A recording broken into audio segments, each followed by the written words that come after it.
Amigos, bienvenidos a esta entrega con Eriden Estrella, quien siempre trae estos temas geopolíticos al programa, analizando la entrevista que realizó Tucker Carlson al presidente Vladimir Putin, donde hay detalles que ciertamente ameritan un análisis profundo. Bienvenido, Eriden. Príncipe, la verdad que muchísimas gracias por permitirme el honor de compartir contigo estos conocimientos en una de las entrevistas, yo diría que más importantes de lo que va de la década de los años 20 del siglo XXI, y una oportunidad de poder entender la opinión y el criterio con el cual uno de los mandatarios más importantes del mundo ha tomado algunas de las decisiones más difíciles en términos geopolíticos que hemos visto en los últimos, en la pospandemia. Estamos hablando de una guerra que inició hace ya casi 2 años. 2 años. Y donde él concede una entrevista a un medio estadounidense, a un periodista que en este momento es prácticamente la estrella de los medios en los Estados Unidos, muy controversial, pero sobre todo también que ha sabido manejar distintas situaciones, acaparando un protagonismo, diría yo, hasta sin precedentes, porque estamos hablando que esa entrevista, ¿cuántos millones de visualizaciones lleva en YouTube hasta el momento de esta conversación? Alrededor de 7. Y qué alcance, 7 millones, y qué alcance ha tenido también en el caso de la red X, donde se han compartido fragmentos, pero las principales han superado los 100 millones de reproducciones. ¿Qué tú nos puedes decir sobre esa conversación, entrando ya en materia del análisis? Primero hay que dar un preámbulo necesario, y es entender que para este lado del mundo, las comunicaciones y apariciones oficiales de Vladimir Putin como presidente ruso no necesariamente llegan en su entereza comunicadas por los medios de comunicación de habla inglesa y de habla en castellano para este lado de Occidente. La mayoría de las veces en las que vimos noticias directamente de Putin fueron interpretaciones y opiniones de lo que dijo, de otro dijo, que otro dijo. Por ejemplo, la más reciente oportunidad en la que vimos de una comunicación de Putin fue en el discurso de fin de año en el Kremlin, que fue noticia porque dijo que el mundo se iba a quemar mediante una guerra nuclear, y luego de que uno se pone a investigar, claro que no dijo eso. Por supuesto que no.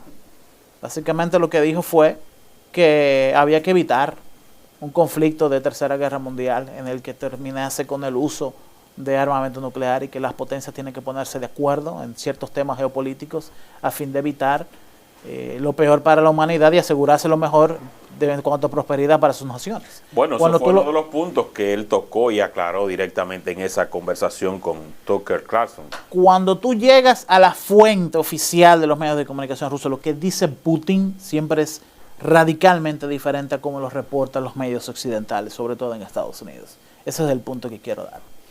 La entrevista empezó con algo extremadamente interesante, que es Putin le pregunta a Carlson: ¿vamos a tener un talk show o vamos a tener una conversación seria? Y se fueron por el tema de la conversación seria, en el que luego de eso entonces Putin empezó a dar un preámbulo que mucha gente no lo ha podido entender, un preámbulo necesario sobre cuál es la vinculación histórica entre Rusia y Ucrania, en donde el resumen de los 30 minutos es lo siguiente. Luego de la expansión del Imperio Ruso hacia el este, por Iván el Grande, el manejo del Estado no era posible. La capital rusa del Imperio Ruso era en Kiev, lo que hoy se llama Ucrania. Pero las informaciones duraban tanto tiempo en llegar, que la necesidad de crear una capital más hacia el este en el Imperio Ruso era necesaria. Entonces se empiezan a hacer los aprestos para la creación de la capital en Moscú.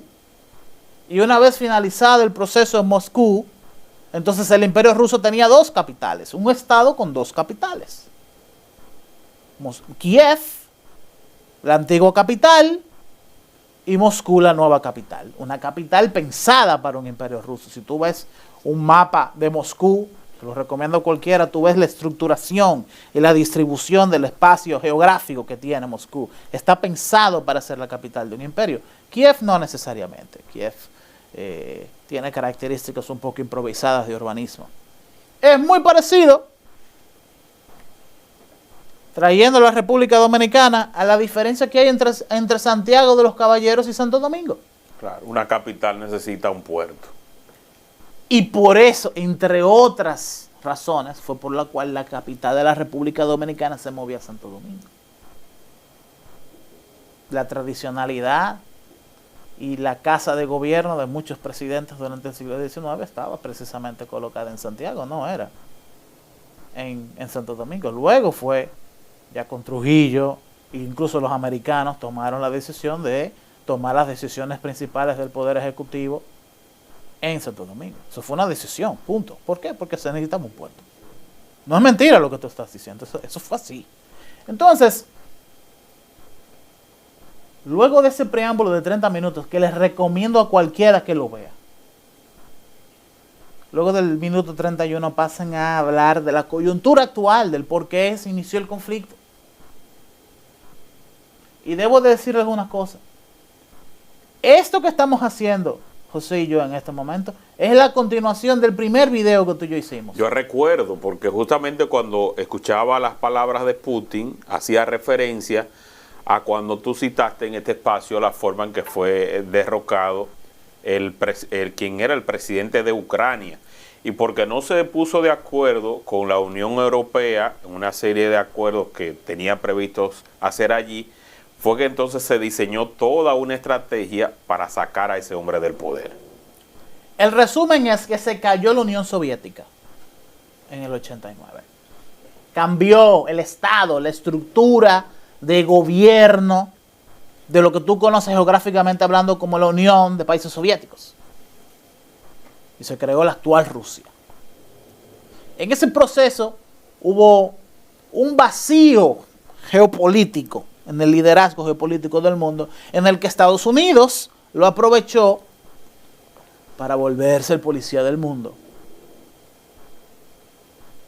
Cambiaron muchas cosas del ordenamiento internacional estadounidense de antes del 89 en comparación con después. Pero uno de los fundamentos de las negociaciones entre Estados Unidos y Rusia, de la Rusia de los años 90, eran las garantías de que la OTAN no se acercara a las fronteras de la nueva Unión Soviética. Y que hasta cierto punto se iba a dejar el criterio de las diferentes naciones fronterizas, de las antiguas repúblicas soviéticas, si se querían independizar o no. Serbia, Yugoslavia, la misma Ucrania. A Ucrania se le permitió independizarse. Pudo haberse no permitido, incluso ya en el 94, porque ya Rusia estaba constituida. Y Estados Unidos dijo que sí. No hay problema. Pero lo dijeron de boca. Lo que tú ves es una expansión de la cantidad de estados, de países que forman parte de la OTAN, de la Organización del Tratado del Atlántico, que es fundamental comprender que es una organización militar, no es una organización de cooperación económica, de coordinación diplomática, de cooperación internacional, no es una organización para resolver el hambre del mundo, no es caridad. Es la unificación y coordinación en un total de todos los ejércitos de la Unión Europea. Para garantizar y salvaguardar su integridad territorial. Ese fue el concepto. Mentira.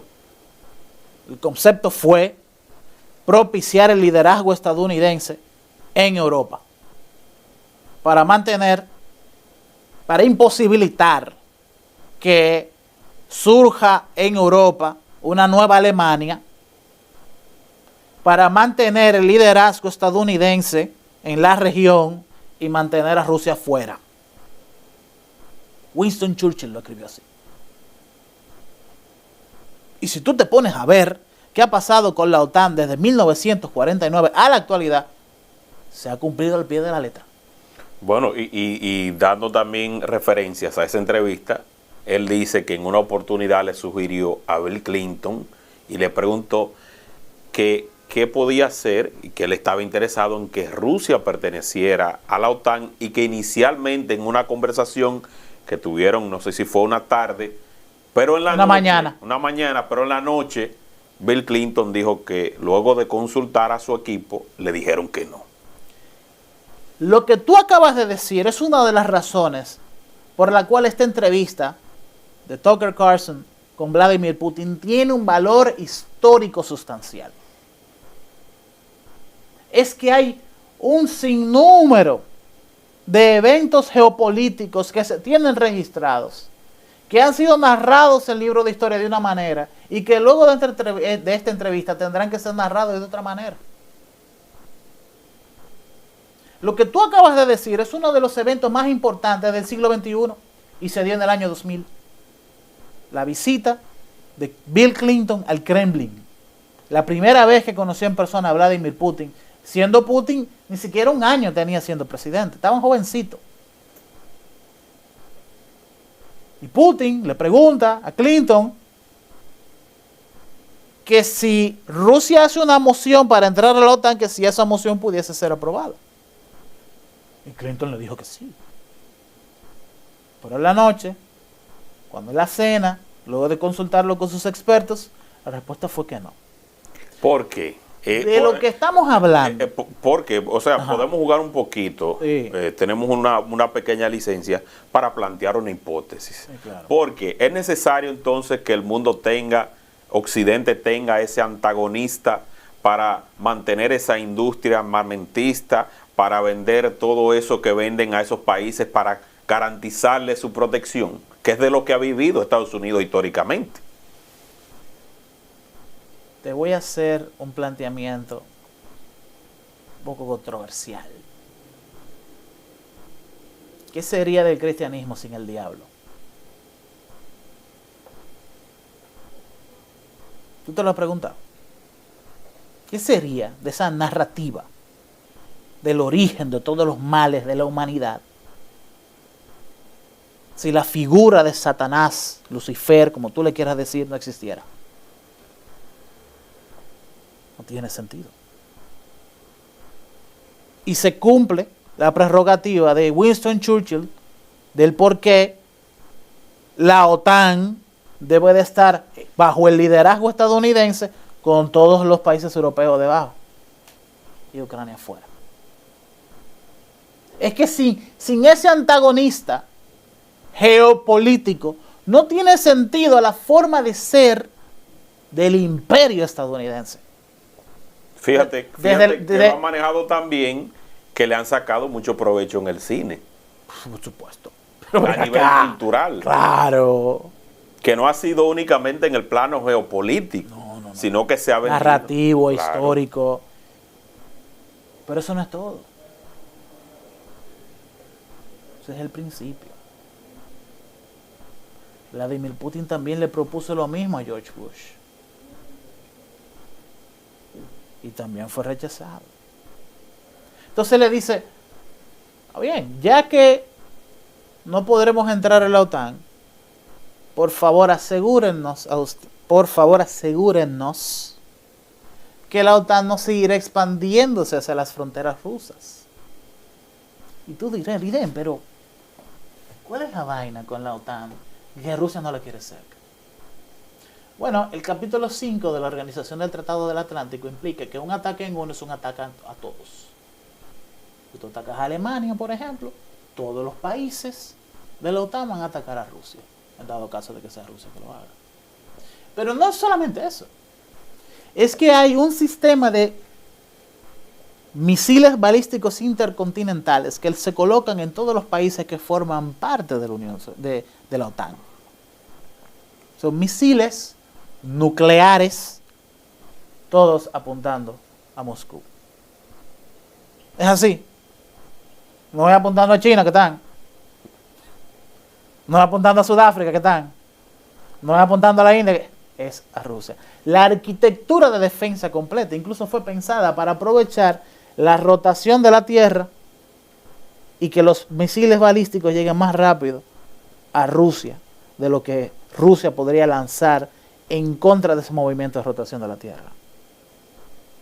Incluso muchos misiles nucleares rusos están hechos para darle la vuelta al Pacífico y caer en Alaska y en toda la costa oeste estadounidense. Esto hay que verlo con un mapa, por cierto.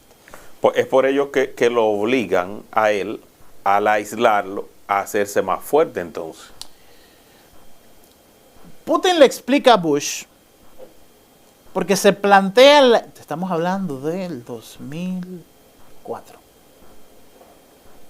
y Estados Unidos está enfocado en el desarrollo de este sistema de misiles nucleares integrado, tanto con Estados Unidos como los países europeos, mediante la plataforma jurídica de la OTAN, ¿no? De la unión de todos estos ejércitos y su operatividad de inteligencia. Pero el subterfugio comunicacional fue que Estados Unidos quería un mayor control del espacio aéreo y de defensa en la guerra de Afganistán. Eso fue lo que se dijo en los medios de comunicación. Sí. Entonces Putin le dice a Bush, ¿qué tal si ese sistema antimisiles, de misiles de defensa, lo hacemos en conjunto? Ustedes tienen la tecnología, Estados Unidos, nosotros tenemos muy buena tecnología también. ¿Qué tal si hacemos un sistema conjunto? Y así aseguramos, Putin diciendo, aseguramos la paz del mundo. Podrían haber inestabilidades militares de seguridad regionales entre un país y otro pequeño, pero nunca los principales potencias nucleares con un sistema coordinado como este se va a ver en peligro y habría la posibilidad de un conflicto nuclear armado. Nunca. Se solucionaría ese riesgo de la humanidad. Segunda moción que fue rechazada por George Bush de Putin. Le dijo que no. Incluso no le dijo que no de forma personal, mandó al director de la CIA de la época. Y en la sala de reuniones donde eso sucedió, donde le dijeron que no a Putin, estaba en la habitación de al lado donde hizo la entrevista, que es lo fascinante de muchos detalles que él habla, que habla de detalles, de cosas históricas, porque son anécdotas que él vivió. Incluso no quiso comprometer. No quiso entrar en los detalles. En detalles. No quiso. Pero y eso está bien. Claro, él respetó la parte ya diplomática, la parte de ya gobierno. De gobierno, secreto de Estado. Y que también son secretos de él. Porque si tú y yo somos enemigos y yo soy un secreto tuyo, cuando viene a ver, si yo lo digo en un medio de comunicación, otro que no tenga ese secreto, ya tiene ese secreto. Sí. Y se vuelve un arma que antes tenía yo y tú, pero lo va a tener un tercero, entonces no me funciona a mí. Sí. Fundamentos de política real en geopolítica. Política real en geopolítica. Otra cosa es que Putin le dice, miren, si ustedes hacen ese sistema de misiles de forma unilateral, nosotros nos vamos a ver obligados a responder. Y la respuesta de Rusia fue el desarrollo de una serie de conceptos teóricos que había en la Unión Soviética a finales de los años 80, que eran los misiles hipersónicos, misiles que tienen la capacidad en atmósfera de llegar a 9.000 y 12.000 kilómetros por hora, donde hicieron una prueba en el 2016 en el que salió un misil de Siberia en el Mar del Norte y cayó en las aguas internacionales cerca de Puerto Rico. ¿Y tú sabes en cuánto tiempo lo hizo? ¿Qué tiempo? 7 minutos. Respetando aguas internacionales. Si la trayectoria hubiese sido en línea recta, lo hubiese hecho en menos de 3 minutos. Desarrollaron el S-500, que es un sistema de misiles de defensa, que es el único conjunto de radares y misil tierra-aire que aparentemente pueden detectar un F-22 de Estados Unidos, uno de el avión de caza de superioridad aérea más moderno del mundo. Es un avión, es un misil. ¿Qué es un avión? pero está completamente controlado por una inteligencia artificial. Tú le dices, tómame ese avión. Él dispara, llega, va, tiene los radares, tiene los sensores, tiene las cámaras para quedarse dando vueltas, identificando dónde está el avión enemigo, y cuando lo detecta va para allá y lo explota. Segundo concepto. Y el tercero es la espada de Damocles. Un misil balístico intercontinental nuclear. Es un misil inmenso, absurdamente grande, porque tiene un motor de energía nuclear que utiliza para llegar a casi órbita, y luego tiene un reactor nuclear para su operatividad normal. Es un misil que sube a la atmósfera, llega a órbita, y como tiene un reactor nuclear se queda ahí. Cuando le dan la orden, suelta sus ojivas. Tú nunca sabes dónde está, porque es muy pequeño, la perspectiva de lo que estamos hablando, y tú no sabes cuándo va a disparar.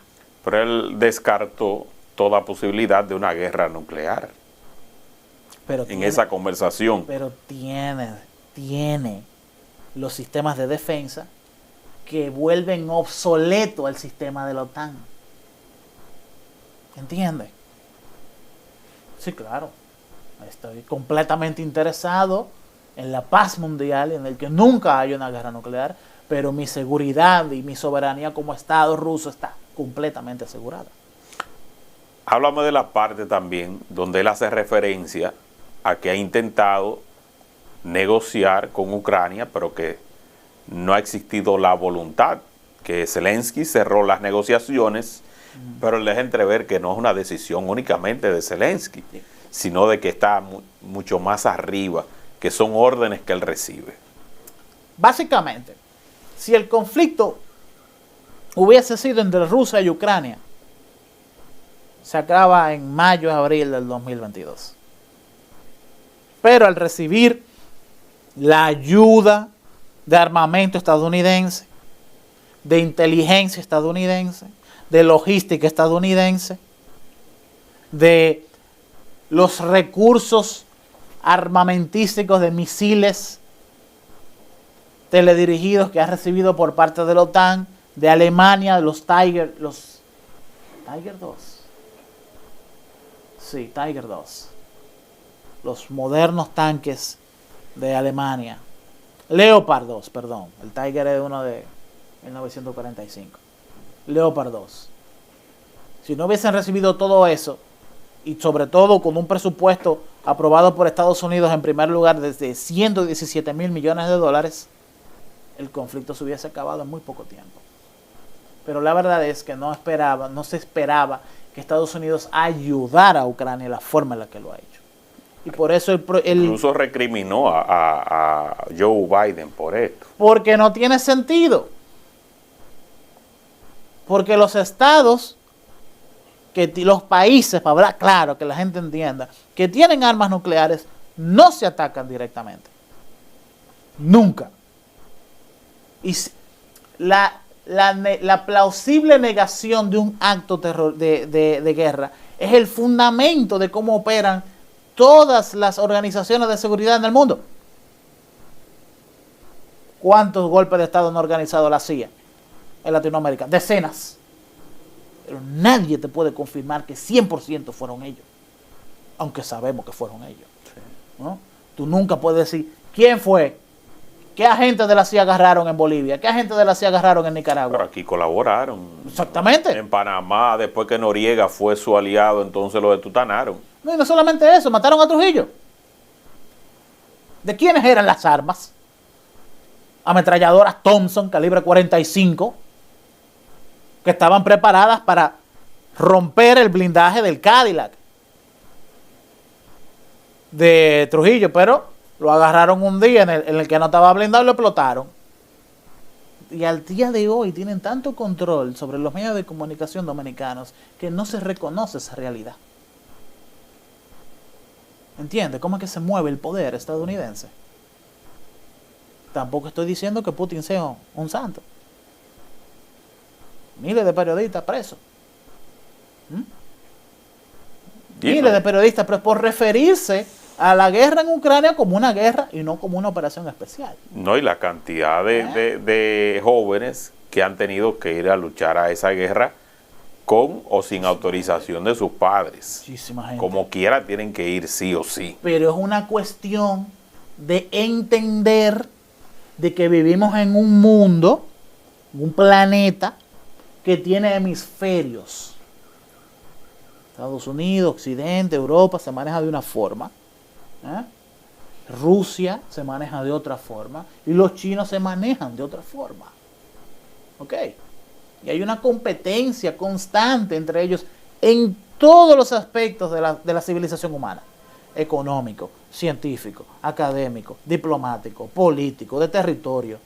En todo lo que tú puedes imaginar, tiene que competir las potencias mundiales unas con otras. Hablando de China, mira la referencia que él hace, que su problema no es con Rusia, no, sino que los norteamericanos tienen problemas con China por la cantidad de habitantes que tiene y por el crecimiento económico que ha tenido. Son más de 1.500 millones de personas, donde China ya tiene la clase media más grande del mundo, con 750 millones de personas, y con el PIB per cápita más alto entre todos entre esa clase media. El PIB per cápita entre toda la población baja muchísimo, pero si te concentras en los 750 millones de clase media que hay, es altísimo el poder adquisitivo que tienen esa gente. Y son 750 millones de gente que comen todos los días, visten todos los días, necesitan comunicación todos los días, necesitan transporte todos los días, y ese es el mercado en el que hay que entrar en el mundo. Antes, yo diría que del 2007, todo el mundo tenía que estar en Estados Unidos. Ya no. Yo puedo ser una de las empresas más grandes del mundo sin venderle $1 a Estados Unidos. También hace una actualización interesante. Habla del dólar precisamente, de la referencia que él hizo del dólar. Vamos para allá. Un debate que hemos tenido los economistas es cuál es la economía más grande del mundo. Es serio el debate. Serio, intenso. Hay gente que decía que Estados Unidos sigue siendo la economía más grande del mundo. Pero hay otros, cada vez una mayor cantidad de modelos económicos dicen que ya no es la más grande, sino que China ya es la más grande. Y demuestran desde hace tiempo, nos pasamos el 2022, el 2023 completo también debatiendo el tema, de que la economía china sobrepasó a la estadounidense en Producto Interno Bruto en octubre del 2021. Pero el hecho no se ha querido reconocer por el FMI.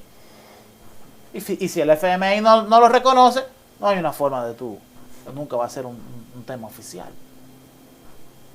Y estoy hablando de una controversia, de un círculo económico, académico, como somos los economistas. Pero también está que sacar a Rusia del sistema de pagos internacionales SWIFT fue un error estratégico garrafal. ¿Qué tú haces con eso? Bueno, la República Dominicana compra muchísimos servicios y mercancías en el exterior y necesita poder liquidar esas operaciones de deuda que tiene con esos suplidores. Y todo eso se marca en dólares estadounidenses. Yo debo de poder hacerle una transferencia en dólares a mis suplidores. Bueno, luego de marzo del 2022, Rusia no puede hacer transferencias en dólares. Y le robaron muchísimo dinero también a Rusia, porque muchas cuentas del gobierno ruso estaban en Estados Unidos y fueron congeladas. Creo que fueron como 55.000 millones de dólares, una cosa así. ¿Qué ha sucedido luego de ahí? Dos cosas. Rusia ha exigido a todos sus socios económicos que las operaciones de compra y venta de petróleo y de gas natural se liquiden en rublos.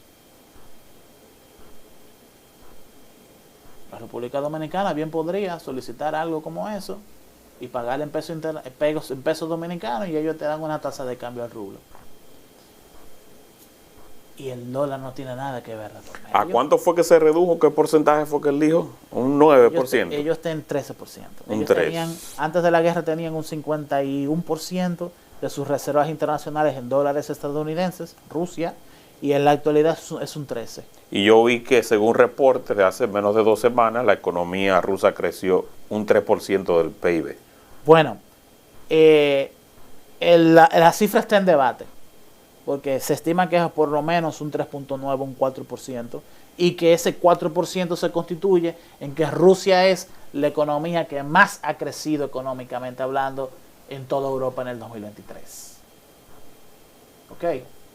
Y ha sido la que más ha crecido con centenares de sanciones. Claro. Centenares de sanciones económicas. Claro, contando con la ayuda obviamente de China, que fue su aliado. Sí, pero no solamente de China, de otros muchísimos países que no quieren saber de Estados Unidos tampoco. O pues se puede negar la vinculación entre el sistema bancario ruso y el de Arabia Saudí. Es una estupidez negar esa vaina en febrero del 2024. Los saudíes han ayudado a Putin, a Rusia, a hacer negocio. ¿Por qué? Porque le conviene a ellos, no son cuartos que están. O sea, son servicios bancarios de miles de millones de euros por día. ¿Quién no quiere tener una cuenta? Que tú abres los ojos, pestaña, tiene 200 millones de dólares, lo pestaña de nuevo y ya tiene 400. Es el sueño de un banquero. Tú te ríes. Es que de verdad estamos hablando de una serie de cosas que hay que explicársela a la gente en términos sencillos para que lo entienda. Te voy a decir algo. Luego de que Estados Unidos empezó a usar el dólar como una arma, fueron los principales países europeos que empezaron a disminuir sus reservas en dólares estadounidenses. Porque si tú le diste un machetazo a Rusia con tu dólar, tú me lo puedes dar mañana a mí. Hoy día no hay prácticamente un país en el mundo, bueno, la República Dominicana, que tenga la totalidad de sus reservas en dólares. En dólares. No, los países tienen yuanes, tienen yenes, tienen libra esterlina. Oye, ¿quién vinieron a ayudar? La libra esterlina, que estaba en capa caída desde el Brexit. Le dieron un impulso. Hubo países que empezaron a guardar parte de sus reservas en libras esterlinas. Oye, ¿quién? Los británicos, que están en los bleachers del conflicto.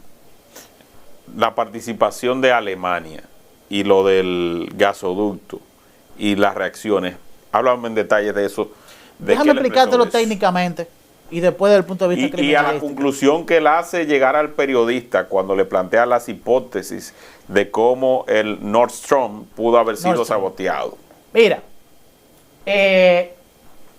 Nord Stream era un gasoducto extremadamente moderno, tenía 2 metros de diámetro, que pasaba por el mar Báltico. El Báltico no es tan profundo como el Atlántico, pero es profundo. Okay, y donde estaba el Nord Stream también era profundo. Alrededor de 100 a 150 metros de profundidad. Los submarinos que tiene Rusia son muy buenos submarinos, pero no están hechos para cortar un cable submarino ni para intervenir un gasoducto. Me explico. Tienes que bajar con el submarino, tienes que tener una esclusa, que es una habitación en donde tú igualas la presión interna de esa esclusa con la presión del mar, y cuando tú vas haciendo eso, tú montas ahí un grupo de los mejores militares que tú te puedes imaginar en tu vida. ¿Ok? Tipo Navy SEALs, que están hechos para eso. Entonces tú, con unos pequeños motores submarinos, ellos llegan al tubo del Nord Stream y ponen cargas de explosivos que pueden explotar bajo del agua. ¿Ok? Hay explosivos plásticos, que son como una masilla, que tú lo pones en la pared, tú le pones un detonador con una carga eléctrica y pueden explotar. Pero ese C4 se disuelve con el agua. Sí, parecido como a cuando hay una lava volcánica, que tú ves que esa lava tiene un efecto, pero que no se expande, sino que se queda ahí. Así no reaccione parecido. con el agua. Ajá. Ahora tú tienes que preguntarte una cosa. ¿Pueden haber países en el mundo interesados en explotar el Nord Stream? ¿Cuánto tienen la capacidad real de hacerlo? ¿No? ¿Y cuánto pueden llegar a esa profundidad para hacerlo? Solamente la clase Virginia de submarinos estadounidenses tiene esa capacidad. Solamente. Si lo hubiesen hecho los rusos, que no tiene sentido, porque el gasoducto es de ellos, que por el gasoducto pasaban 250 millones de euros diarios. Si usted quiere considerar la locura de que haya sido él mismo que se lo hizo, es un problema suyo. Pero desde el punto de vista de la conveniencia del suceso, todo apunta a Estados Unidos y la capacidad de poderlo hacer. Porque también está que no se encontró nada. No hubo un bote. No quedó una huella de un sitio. No quedó un cable de un explosivo. No quedó nada. El fuetazo de cuando y la salió. reacción de Alemania, tan pobre. Oye, le avisaron. Vamos a hablar claro. Lo que le hizo cambiar su parte de su dependencia energética. Y después pero para mal. Claro, porque ellos salieron también de sus reactores nucleares y le han hecho dependiente de una energía que ya no están produciendo. 1 metro cúbico de gas natural ruso es por definición más barato que 1 metro cúbico de gas natural estadounidense. ¿Por qué? Porque el metro cúbico de gas ruso está por un tubo que tú lo bombeas y él llega. Mientras que el estadounidense tienes que cargarlo en un barco, cruzar el Mar del Norte y llegar a Alemania. Tienes que quemar combustible para llevar el combustible. Eso por definición tiene que ser más caro que el gas natural ruso. Por la tubería. Por supuesto que sí. Tampoco tiene sentido tú tener una planta nuclear funcionando perfectamente y apagarla. Eso. Les recomiendo a cualquier persona que vea un trabajo que hicimos sobre el estado actual de la energía nuclear, que le explico con cuchara cómo funciona eso. Lo que pasa es que hubo una tendencia mundial sugerida por algunos países y después ahora se han dado cuenta de que no era lo más adecuado y ha sido tarde porque muchos de esos reactores ya fueron desinstalados. Hubo una tendencia ignorante para ayudar a Estados Unidos a vender más gas natural convencional a Europa. Punto.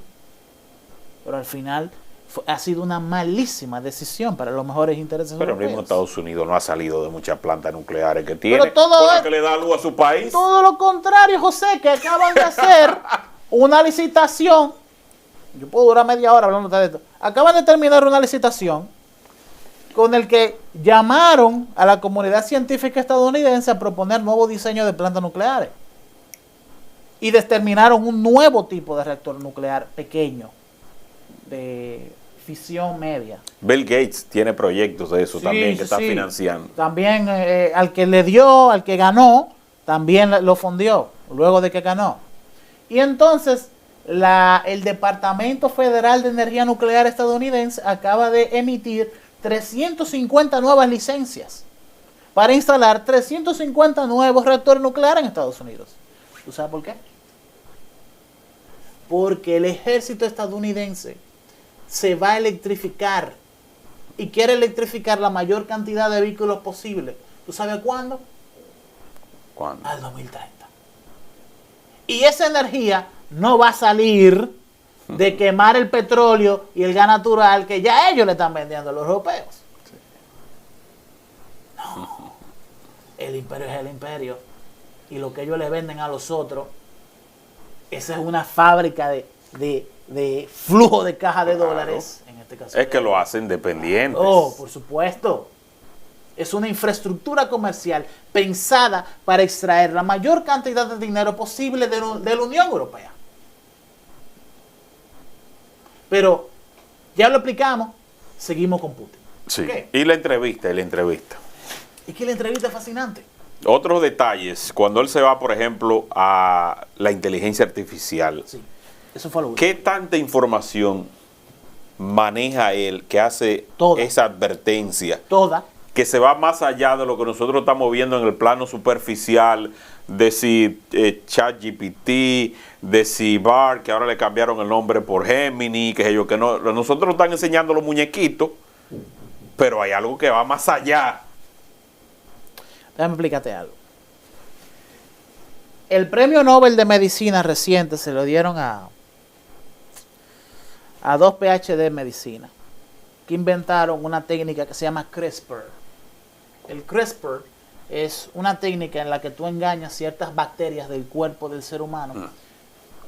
El cuerpo humano tiene el ADN, ¿no? Pero hay una serie de bacterias que se encargan de confirmar las copias de las hélices del genoma humano, del ADN. Y cada vez que ven el ADN tiene 4 proteínas. De ahí vienen las 4 letras del ADN. Entonces ya tienen una copia y constantemente viven revisando, literalmente es así, viven revisando si la copia de tu célula confirma con la que ellos tienen. Y cuando no confirma, si hay una mutación que hay que eliminar, por lo tanto ellas mismas modifican el ADN constantemente.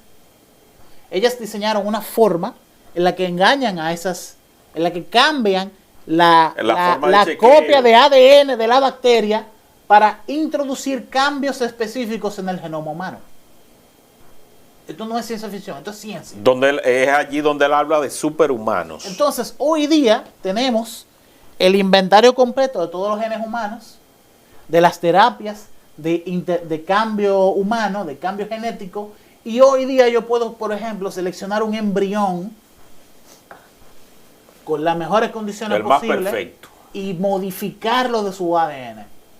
Yo puedo hacer una copia exacta de lo que yo quiero que sea y tener un superhumano. Obviamente que esto tiene como 15 años en proceso. Y la medicina civil ha creado un código ético necesario para que este tipo de cosas no lleguen al mercado, y crearon un código ético que se basa en la no modificación del ADN mitocondrial. Hay un ADN que tú recibes de tu mamá y de tu papá. Esa es la copia que las bacterias utilizan para revisar tu ADN. Ellos llegaron al acuerdo de nunca modificar el ADN mitocondrial. Pero eso no quita que de forma experimental y fuera de la supervisión se hagan otras cosas. Que China, Rusia y Estados Unidos desarrollen cuál sería su versión perfecta de un ADN para crear el soldado perfecto. A donde yo no llego a saber si se ha hecho algún experimento, pero desde el punto de vista conceptual funciona perfectamente. Incluso vi rumores, pero hablando ya 6 o 7 años, de que habían embriones en China que se habían hecho con ciertas experimentaciones, porque es un tema súper complejo.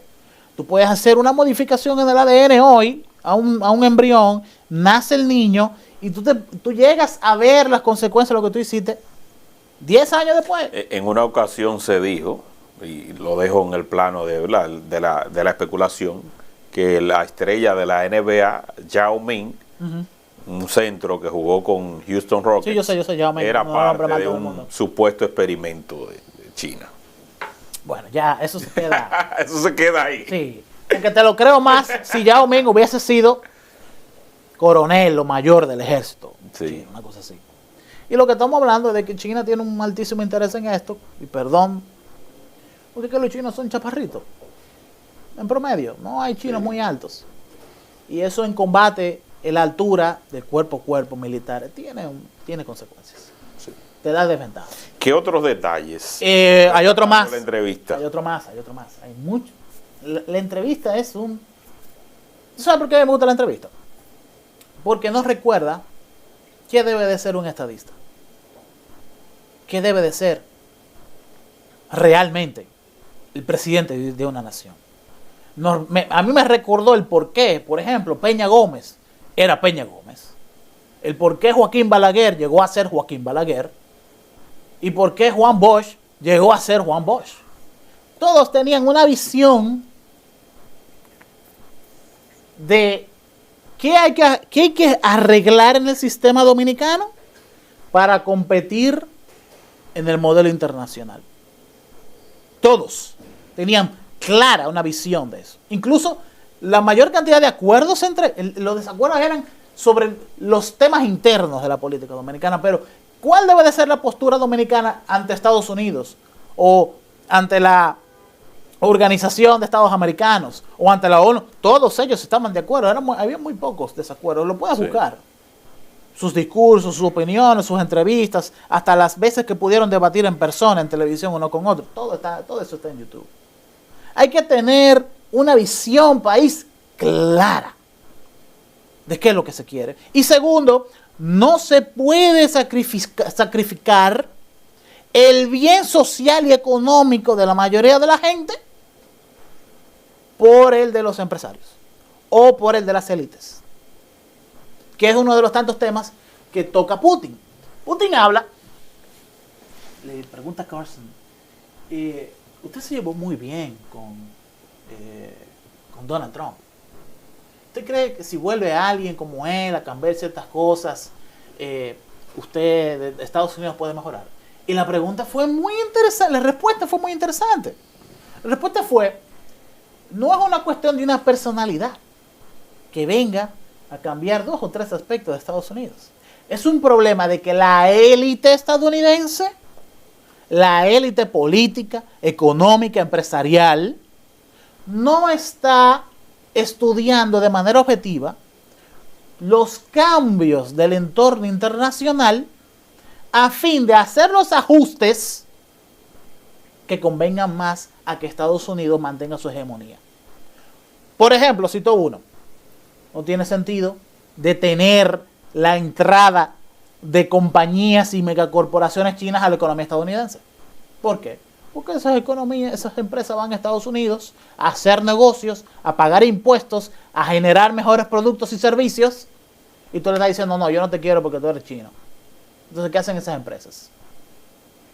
Se van a Europa, se van a África, se van a Asia, se van a Rusia, generan muchísimo dinero, llegan a ser algunas de las empresas más grandes del mundo sin vender $1. ¿Y a quién le conviene eso? A China, que se vuelve independiente de la economía estadounidense. Entonces la influencia estadounidense en el control chino de esas corporaciones es nula.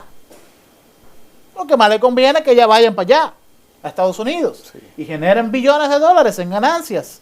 Pero que luego de que lo están generando, Estados Unidos diga, espérate, cámbiame esto. Eso ya es una opinión mía. Sí.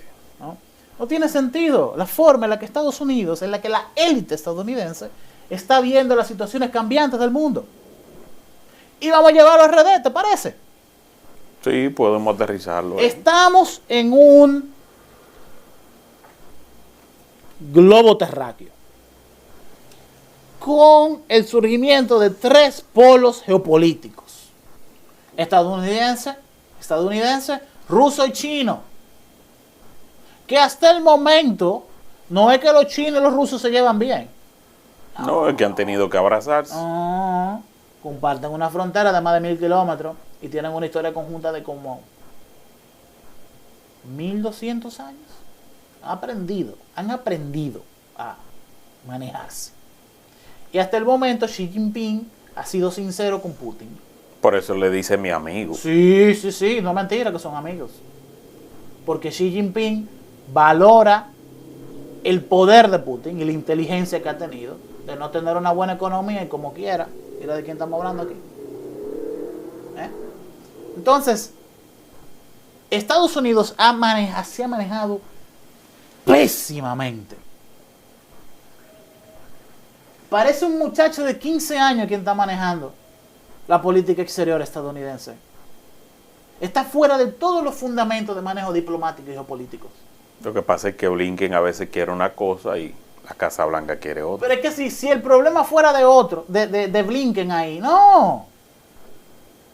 El problema viene desde Bush.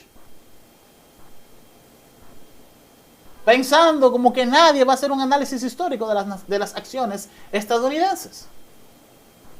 El disparate que hicieron para invadir Irak. Hoy sabemos que Saddam Hussein y Osama Bin Laden nunca se vieron la cara. Eso fue un asunto de petróleo. Totalmente. ¿Y cómo hace eso ver una potencia mundial como Estados Unidos? Nunca aparecieron las ojivas nucleares que decían que tenía Se Saddam. las inventaron como un subterfugio. El primer ministro británico se le salió una vez de aquel momento. ¿Será Tony Blair? No, Bulls creo que era.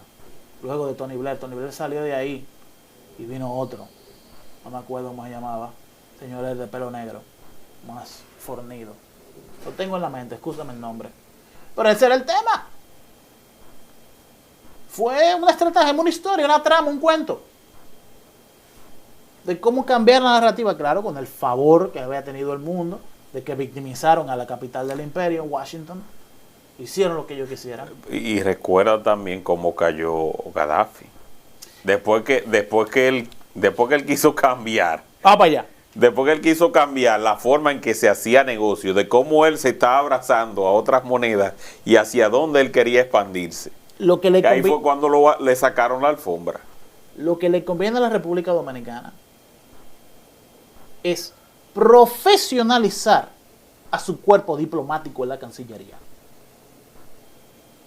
Hacer verdaderos embajadores. Gente de servicio diplomático. Formarlos en historia, en negociación, en diplomacia, en cómo conversar, en retórica. Ya. Enseñarles de todo. ¿Cuál es la economía mundial? ¿Cuál es el sistema de cooperación internacional? Salir a buscar negocio y romper con el miedo que tienen histórico, el miedo del gran hermano. Y luego de que tienes ese cuerpo diplomático, tú tienes que saber que lo que más le conviene estratégicamente hablando a la República Dominicana es no comprometerse con ninguno. Neutralidad. ¿Para qué? No comprometerte con ninguno te va a permitir tomarle a los estadounidenses lo que te pueden dar, tomarle a los chinos lo que te pueden dar y tomarle a los rusos lo que te pueden dar. Y navegar entre las tres agendas geopolíticas los mejores intereses de la nación dominicana. Pero nunca casarnos con Estados Unidos. Tú no ves, ¿con quién está casado Estados Unidos? Con nadie. Por lo que más le conviene. Eso es un Estado. ¿Con quién está casado Rusia? Con nadie. Por lo que más le conviene. Incluso la alianza con China se puede considerar una coyuntura de conveniencia. Y que a pesar de la... Más allá del aprecio personal que Putin y Xi Jinping se tienen. Sí. Es real. Sí. Como el aprecio que tiene Donald Trump con Putin, que es real. No es mentira. Que dijo que él cree que pudiera ganar las elecciones. Yo creo que sí, también. De calle. ¿Por qué? Sí, de todo dependerá de los procesos judiciales que tiene. No. Yo estoy esperando la entrevista de 2 horas de Joe Biden con un periodista ruso. Cállate, que yo viendo que a Putin hay que darle mucha lectura, pero él ironizó incluso con eso. Lo que pasa es que lo hizo de una forma muy inteligente. Cuando el periodista estadounidense le preguntó sobre la última vez que había conversado con Joe Biden, él dijo que no, yo no recuerdo, no, revisen, no, yo no recuerdo. Entonces ya tú sabes cómo él utilizó esa retórica para hacer referencia a lo que está pasando con el presidente de los Estados Unidos. El tipo, o sea, es de verdad algo que uno destaca, la habilidad que tiene. Pero lamentablemente Biden en este momento está confundiendo al presidente de México con el rey de Arabia Saudí. Es una locura. Luego de darle un manotazo al fiscal que lo está investigando, sobre unos documentos ultra secretos de Estados Unidos que él tenía, y entonces como el fiscal lo descarta, que ese hombre no sabe ni cuándo fue vicepresidente, que no puede recordar fechas clave ni siquiera de la muerte de su hijo, del último que se murió, en fin, y eso después que le dijo lo que le dijo al fiscal, cuando va ahí mismo y se refiere a eso que tú estás diciendo de Egipto, que confundió a Arabia Saudí con México. Mío. Ya ahí entonces, ya ahí activó de nuevo esas alarmas. Es lamentable la situación. En conclusión, Eriden, ¿qué tú sacas de esta entrevista? ¿Tú crees que ha sido quizás, en términos periodísticos, tuvo el dominio del escenario, o ante una personalidad como esa, tú tienes que ir paso a paso sin comer ansias, esperando que cada pregunta, que cada cosa vaya cayendo, sin forzar? Porque yo vi que, por ejemplo, con esos casi 30 minutos que él duró, con esa explicación histórica, Tucker trata de enderezarlo. Él dice, pero usted es una enciclopedia. Incluso él saca documentos y se lo quiere presentar. Él dice, no es necesario, yo confío en su palabra, porque él quería cortar esa parte histórica para entrar de lleno con sus preguntas, pero yo entiendo que quizá fue inteligente de parte de él para poder sacar algo más adelante, dejar que él desarrollara. En primer lugar, yo estoy sumamente satisfecho con la entrevista, porque me dio lo que yo te puedo apostar, lo que tú quieras, que hay muy poco en la comunicación actual, que es cuáles son los verdaderos criterios y opiniones de Vladimir Putin como presidente. ¿Qué él piensa de la guerra en Ucrania? ¿Qué él piensa de la OTAN? ¿Qué él piensa de Estados Unidos? ¿Qué él piensa de la economía rusa? ¿Qué él piensa de China? ¿Qué él piensa del desarrollo del posible escenario de paz o de guerra de la humanidad en el siglo XXI? Todas esas eran preguntas que no podían ser respondidas hace 24 horas atrás. Y ya estamos hablando de eso. Segundo, reivindica, José, el valor que tiene el periodismo de verdad. El periodismo real. De ir a la fuente original de las informaciones y preguntar qué, quién, cómo, cuándo y dónde. Que lo han querido crucificar injustamente. Gente de izquierda por eso. Lo han querido atacar y algunos han querido censurarlo, pero el periodista tiene que hacer su trabajo. El otro día aquí, ya quizás una anécdota, alguien me preguntó que por qué yo entrevistaba a Pepe Goico. Pero ven acá.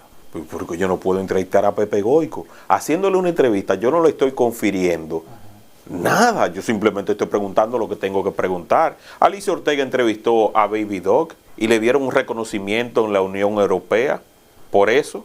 ¿Alicia Ortega apoyaba la dictadura de Baby Doc en Haití? No, ella fue a hacer preguntas. Entonces la gente tiene que entender, y puse este ejemplo, para que la gente entienda que nosotros tenemos que cumplir con el rol de hacer las preguntas. Ya hay otros espacios para la opinión, hay otros espacios donde usted puede hacer otras cosas, pero cuando se va a una entrevista, no es que usted esté de acuerdo con el personaje, no es que usted diga qué bueno es ese personaje, simplemente usted está haciendo su trabajo como medio. Yo te voy a dar las gracias. Yo tengo 34 años de vida y yo nunca había escuchado a Pepe Goico hablar. Sé quién era, sé lo que hizo, sé el peso de sus acciones, sobre todo durante el gobierno de Hipólito Mejía. ¿Quién no conoce la PPCAR? Claro, pero todo lo que pasa. Escucharlo a él hablar, que él diga lo que le entienda. Su criterio de las cosas me permitió a mí formarme una opinión más acabada del ciudadano que es Pepe Goico. Claro, entre la narrativa de lo que estaban contando la historia en este momento y su versión. Entonces ya tú ahí puedes discernir entre lo que dijo la parte inicial y entre lo que él dijo después. Entonces tú tienes un filtro y tú tienes el discernimiento para saber si ciertamente él tenía o no razón, pero con eso, eso ayuda. Entonces eso es lo que a veces la gente no entiende, y por eso estamos nosotros concediendo este espacio para analizar precisamente esa situación, porque a veces hay una narrativa que no quiere que la otra sea expuesta. Pero lo que te digo, hay que reescribir libros de historia. Eso te permite la reinterpretación de lo que sucedió en la Segunda Guerra Mundial, de lo que sucedió durante la Guerra Fría y de lo que sucede en la actualidad. Que Estados Unidos, tú que hablaste sobre Gaddafi, se hartó de Muammar Gaddafi, literalmente, al punto en el que la CIA le hizo un perfil psicológico, que fue uno de los documentos más interesantes que publicó Julian Assange con la publicación de los cables diplomáticos hace 14 años. Sí. 14 años, lo pueden buscar. Habían una serie de kurdos en el territorio de Libia. Los kurdos son una nación, pero no son un estado. Pero son 45 millones de gente. ¿Ok? Y están desplegados entre Libia, Siria y los países del medio. ¿Ok? Incluso hay muchos en Egipto y hay muchos en el sur de Siria. Estados Unidos en el 2011 los entrenó y los armó y los fondeó. Y esos fueron los famosos insurgentes que invadieron Trípoli, la capital de Libia, la invadieron completamente y sacaron a Muammar Gaddafi de la casa de gobierno. Y al final lo mataron. Pero esos mismos tigres, kurdos todos, se vieron con lo cuarto y con las armas de por fin constituir el califato de Kurdistán, que es una idea que han tenido los turcos de tener un estado islámico en Siria. Y eso se le llamó ISIS, que fue un producto de la ingeniería de golpe de estado de la CIA. Y esa gente se fueron a Siria. Pero entre el 2014, el segundo gobierno de Barack Obama, y el 2016 fueron declarados el enemigo internacional terrorista número 1 de Estados Unidos. Hoy sabemos que todo eso fue discurso. Y cuando Estados Unidos se los encontró en Siria, los armó para que dieran un golpe de estado a Bashar al-Assad, el presidente de Siria. Y Putin dice, no, esto no tiene sentido. Porque tú me haces un golpe de estado en Ucrania. Si tú me haces un golpe de estado en Siria, me quitas el estado que hay en Siria, todos esos refugiados sirios van a coger para Rusia. Los que tienen el mar Negro arriba, ¿no? Van a coger para Rusia. Van a ser un problema migratorio ruso. Yo no quiero eso. Por eso fue que Vladimir Putin defendió a Bashar al-Assad, que no es un ángel. Malísimo el tipo, un tirano. Sí. Pero es mejor tener un tirano y no tener una oleada migratoria. Masivo. Que fue lo que produjo el golpe de estado que Estados Unidos le hizo a Muammar Gaddafi, que tuvo a esos libios, se fueron, ¿tú lo sabes? Sí. A Europa, y llenaron el sistema social de beneficencia, lo saturaron completamente. Sí. Y eso ha cambiado la dinámica antropológica de natalidad social de toda Europa por todo el siglo XXI. Todos estos temas importantes han venido a tener un contexto histórico simple y preciso en esa entrevista. A raíz de esa entrevista. El periodismo es una de las acciones profesionales más nobles y que mejor pueden ayudar a una sociedad a educarse, a entender mejor la situación en la que vive y a comprender el mundo tan complejo que tenemos en el día de hoy. Es una responsabilidad lo que tenemos los comunicadores. Así mismo es. Bueno, Eriden, agradecerte, pedir a la gente que se suscriba a tu canal, Eriden Estrella. Vamos a dejar un enlace también para que ustedes pasen y vean, puedes compartir también este mismo contenido. Si tienen un disco te lo puedes llevar ahora mismo, y si no te mando el enlace para que puedas también compartirlo directamente en tu canal y para que tu público pueda disfrutar de ese análisis magistral que acabas de hacer, para que aquellos que vieron esa entrevista, pues entonces ahora también refuercen un poquito más parte de ese contexto histórico. De corazón te agradezco mucho y tienes mucho conocimiento que siempre lo pone a disposición de los demás. Compartan este contenido para que llegue a muchas más personas y nos vemos en la próxima ocasión. Gracias de corazón. Bye, bye.